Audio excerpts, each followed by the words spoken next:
guyyaa ayyaana booqaa birraa kana sababeeffachuudhaan maatii fakkeenyummaa qabu tokko bira deemaa jirra. Isaanilleen qophaa'anii nu eegaa jiru. Mee dhanneet dubbisna kaa.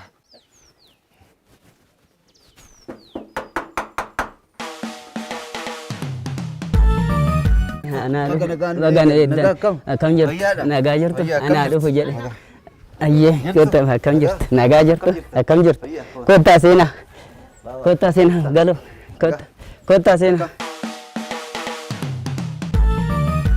ana dhufu jenne kottaa seenaa.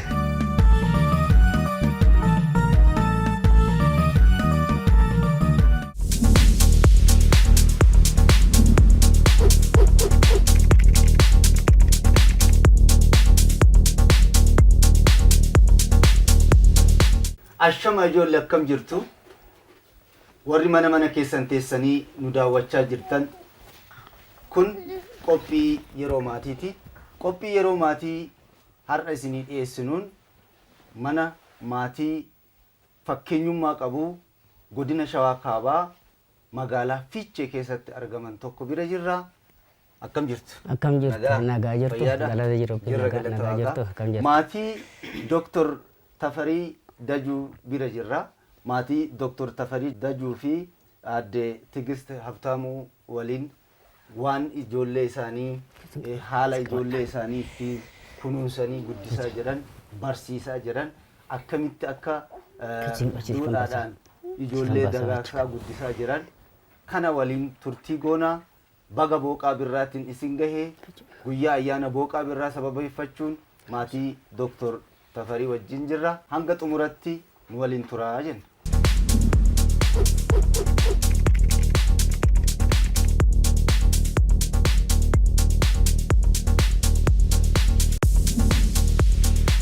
Maqaan koo Dr. Tafarii Dayyuun jedhama. Kanan jiraadhu as magaalaa Fiicheeti. Kanan hojjechaa jiru Yuunivarsiitii Salaalee asuma kaampaasii Fiichee jiru keessatti. Barsiisummaarran jira. Barsiisaa Yuunivarsiitii Salaaleetti. Duraan dursee baga waan dukkana kanarraa nu dabarsee ta'e booqaa birraatiin nagaan ifa kanaan nu ga'e baga isinis ga'e jedhee ergaa dabarsuun barbaada. Maqaan koo aadde Tigist Habtaamuu jedhama. Iddoon hojii kiyyaa mana abbaa seeraa mana murtii olaanaa godina Shawaa Kaabaatti hojjedha. Dabalatallee gaggeessaa dhimmaatii ta'een hojjedha itti gaafatamummaadhaan. Ani haadha Fedhawaaq Tafarii Galatawaaq Tafariitii fi Kennawaaq Tafariitii jechuudha. Maqaan koo Galatawaaq Tafariin jedhama. Amma kutaa sadaffaarra kutaa arfaffaatti darba. Warra koo hiriyoota koo baga booqaa birraatti isin ga'e. Maqaan kiyya Fedhawaaq Tafaridha. Barana kana na bara kutaa ja'affaa. Baga booqaa birraatiin isin ga'e.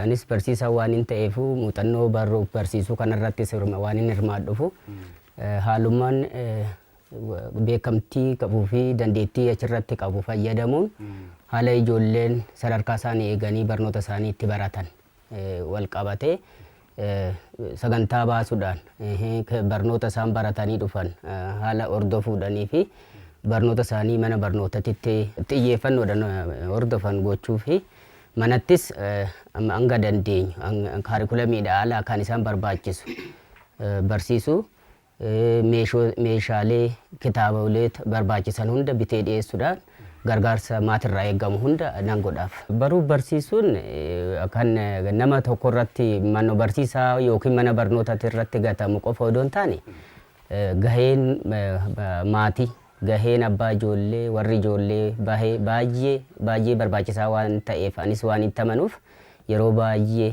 haala mijeessuudhaan haala isaanii barnoota isaanii barbaachisu hunda mijeessuudhaa fi meeshaalota isaan barbaachisan hordoffi yeroo baay'ee barsiisota wajjin waliin ga'a itti gaafatamaa mana barnootaa wajjin waliin ga'a. Inni hangaftichi Fedhawaaq Tafarii jedhama. Amma kutaa 5 darbee jira. Inni lammaffaa Galatawaaq Tafarii jedhama. Kutaa 3 darbee jira. Inni xiqqeechi kan dhumaa kun immoo Kennawaaq Tafarii jedhama. Mana barnootaa seeneen. Itti qophaa'aa jira Qophaa'aa jechuudha. jira. Ijoolleen amma meeshaa adda addaa kan isheen hin taane kan nama biraa fidattee dhuftee itti taanan mallattoo tokko agarsiisaa jechuudha. Waa nama jalaa kaasaa jirti jechuudha. Mana keessatti waa sobdee itti taanan mana barumsaa tokkotti waa fidaa dhufaa jirti mallattoo tokko jechuudha kunis. Maatiin kanarraa deebi'uu hin qabu. Dubbii ishii, hojii ishii, oolmaa ishii akkaataa saniin hordofuu qabaa jechuudha. Manatti erguma deebitee boodallee safuu barsiisuu qabaa, aadaa barsiisuu qabaa, hangafa kabajuu akka qabdu, nama guddaa akka kabajuu qabdu, oolmaa ishii barsiisaadhaan illee hariiroo gaarii qabaachuu akka qabdu. Kana hunda maatiin duukaa bu'ee hordofee to'i naamusa ishii hordofee daandii sirriitti akka qajeeltu akkaataa kanaan hordofee to'i guddachuu akka qabdu akka guddisuu akka qabu maatiidhaaf dhaamaa.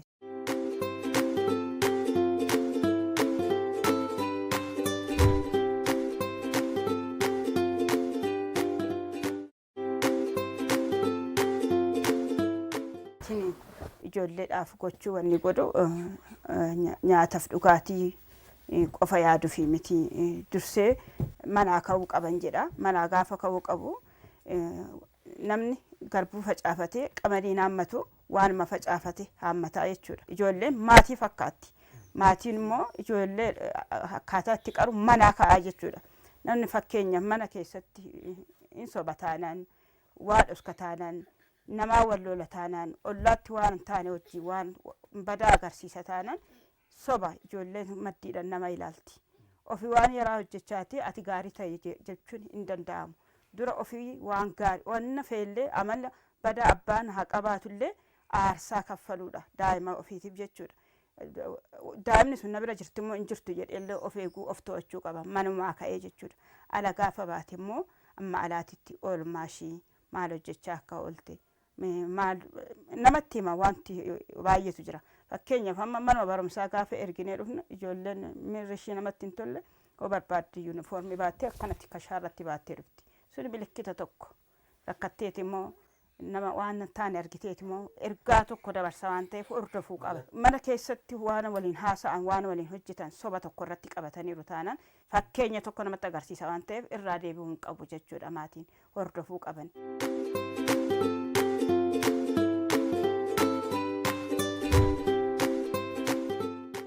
Bara darbe dubbisaatis taphashaatis hin ture. Bara kana immoo tapha hir'isee dubbise tokkoffaa baafanii karoorfadhe. Kutaa sadiitti amma ja'affaan bahe. Sagantaa baafadhee tapha hir'isee keessan itti cimee dubbisu. Kan qochiisu yeroo baay'ee haadha kiyya abbaan kiyya iddoo garaagaraa deemee barsiisuuf yeroo jiru na qochiisa. Haadhi tiyya sagantaa baastee na qochistee abbaan kiyyas gisee ofi sagantaa san ilaaluudhaan na qochisa. Sagantaa isaan na baasan saniin fakkeenyaaf haadhi tiyya yoo iddoo hojii deemte abbaan kiyyas yoo hin jiraanne sagantaa isaan na baasaniin kitaaba fakkeenyaaf herreega wani qabaadhe herreega dubbisaa ta'ee iddoo naan galle isaanii qaba.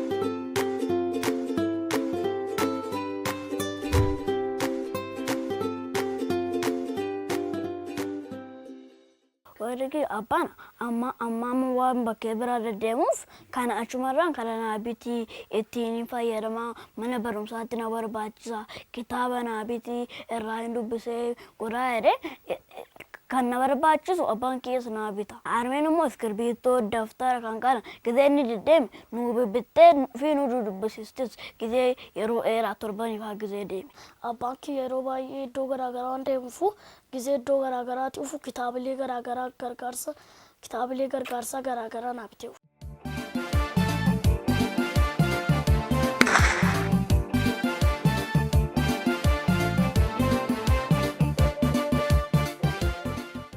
qabadhee dhufee walaloo abaaboo birraa walaloo walaleessaa gurra naaf ergisa gurra qofaa miti afaan hin callisa mata duree walaloo kootis abaaboo birraa birraan baree kunoo baga isiniin geershoo abaaboon birraa daraare iddoo hunda diriire yaa abaaboo birraa urgooftuu haala nama harkiftuu bareedduu miidhagduu kan bifoota hedduu keelloo diimaa cuquliisa nama gammachiisa fooliin isaa yaa abaaboo birraa iftuu baay'ee nama gammachiiftuu urgaa fuulii keetii namaa lafti ni feeti lallisi yaa abaaboo daraariyaa daraaroo waan dhaggeeffatteef galatu.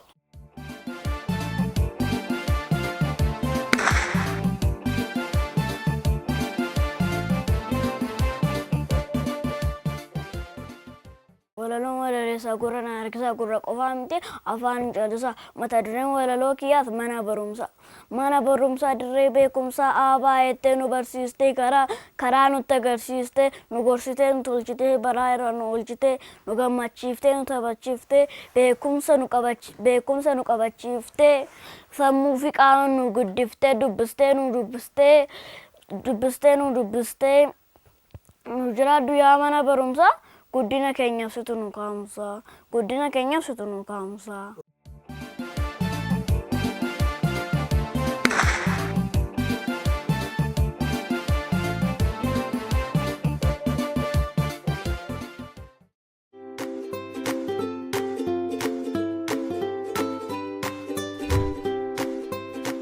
Itti gaafatamummaa guddaan haadharra jira.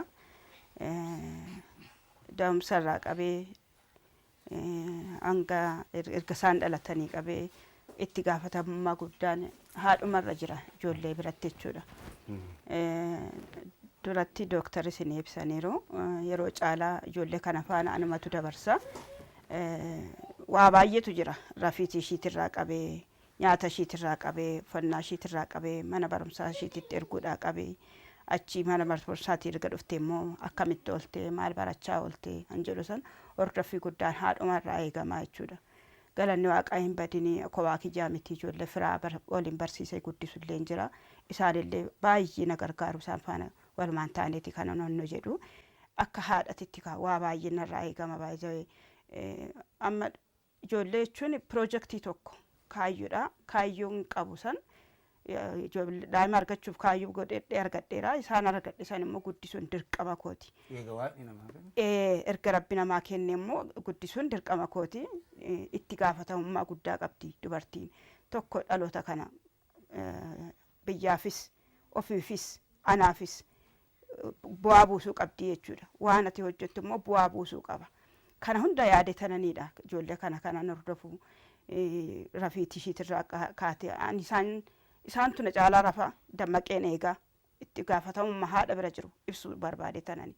Halkan akkasitti ishee eegaa guyyaa gaafa nyaata ishiillee ishee hordofaa maal nyaattee fuula ishee ilaaleen beeka maal nyaattee maaltu isheedhaa hin taane mannoo ishee haala ishee ilaaleetiin hordofaa jechuudha.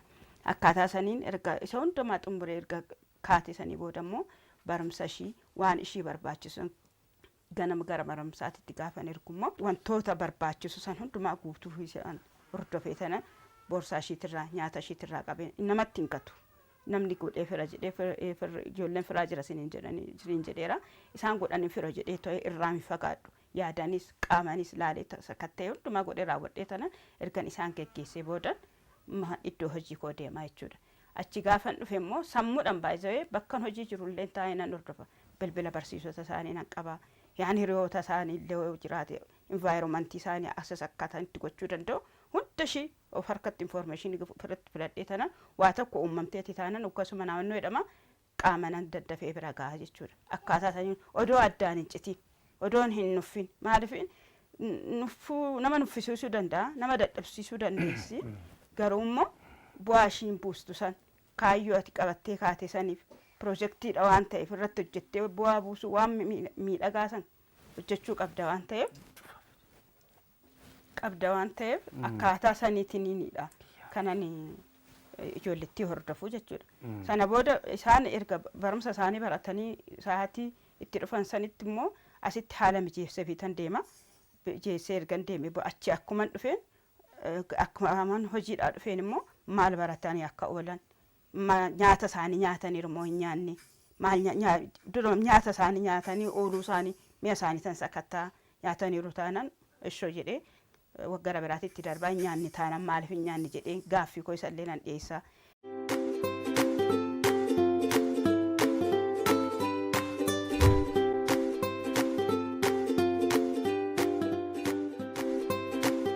Maatiin ijoollee bakka jirtanitti baqa booqaa birraatiin isin ga'ee barri dhuftu bara milkii bara guddina akka ta'u hawwaati. Akka kootitti maatiin an gochuu qabu gahee guddaa baruuf barsiisuu keessatti maatiin gahee guddaa qaba. Maatiin hordoffiirraa qo'achiisuurraa meeshaalee barbaachisu guutuurraa mana barnootaa wajjin quunnamtii itti aansa qabu yoo torbanitti yookiin yoo tokko dhaqanii hoo lama hafuu odoo hin taane itti aananii ijoolleen eessa ooltii maal gootii maal baratanii barsiisaa gaafachuudhaan itti gaafatama barsiisaa wajjin quunnamtii gaarii qabaachuu fi deeggarsa immoo akka maatiitti godhamuu qabu. Irra caalaa maatiin gahee guddaa qaba jedhee namana. Bakka jiranitti akka gahee isaan irraa eeggamu akka ba'aniin dhaamsa dabarsuu barbaada. Kan ijoollota jiru maatii aga'uu, maatii kabajuu, maatiif ajajamuu, wanta maatiin jedhan godhuu, barsiisota aga'uu, dhiifama gaafachuu, xinnuma muufachuu dhiisuu, walis wal loluu dhiisuu, obsa qabaachuu, walii obsuu, wal jaalachuu fi lola dhiisuu. Maatii kootii fi hiriyoota kootiin maraan baga booqaa birraatiin isiniin gahin. Ani ijoolleedhaaf dhaamsa ani godhu sagantaadhaan akka qo'atanii fi hangafoota isaanii akka kabajan. Fakkeenyaaf barsiisan gizee namaan lole aaruu isaanii barsiisa ifama iddoo kanatti waan dogongoreef ifama naaf godha jechuudha. Maatiidhaafis maatiin gizee nama erge tuffatanii hojiin qaba jechuu osoo hin ta'in kabajamanii hangafa waan ta'aniifuu deemanii ergamuufi.